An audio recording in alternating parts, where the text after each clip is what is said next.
The army in Myanmar has admitted firing on a convoy from China that was on its way to provide earthquake relief. The military continues attacks on rebel groups despite the earthquake. The junta now saying more than 2,886 people are known to have died. But the true number of casualties is feared to be much higher. More than 4,500 people have also been injured in the 7.7 magnitude earthquake, which was also felt in neighbouring countries like Thailand.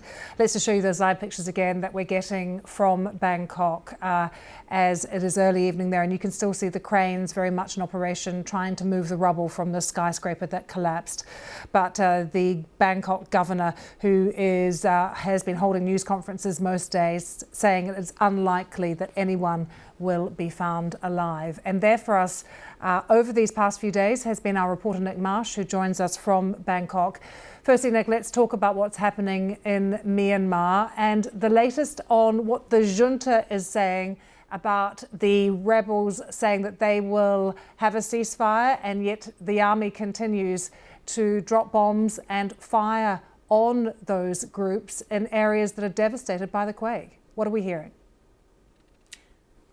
Yeah, you're absolutely right, Lucy. Just to remind viewers, Myanmar is not completely under the control of the military junta. It's estimated that as much as 3/4 of the country could be under rebel control, because basically for decades now this military regime has been fighting this sort of patchwork of different various armed ethnic militias. Today, some of those leading rebel groups said, we are going to cease fire for the time being. We need to get as much humanitarian support in to our areas as possible, and continuing with this armed campaign is just not going to help people here at all.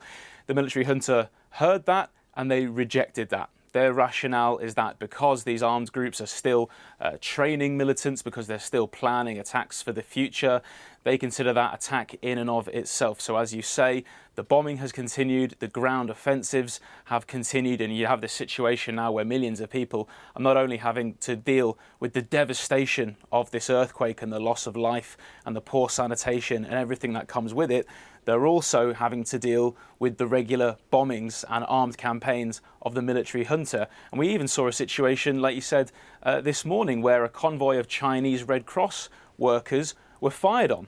The junta says that there were warning shots, that they didn't stop in a conflict zone when they were told to, but it kind of just shows you the absurdity of the situation, how remarkable this entire situation is in Myanmar right now. And Nick, do we know how much aid is getting in? Because there have been concerns from some aid agencies that the junta would weaponise aid. So the United Nations Special Rapporteur for Human Rights in Myanmar spoke to the BBC yesterday, and he said that there had been reports of aid being stopped at checkpoints entering rebel-held areas. This is a big concern for international observers, that aid is coming in, but it's only being concentrated in government-held areas. In terms of the rescue effort, we do know there are foreign teams on the ground from places like China and Russia. The United States has belatedly sent a very small team of what we think is just 3 people, and a lot of people have criticised that response as being too little and too late. Nick, thanks so much for joining us. Nick Marsh there live for us in Bangkok.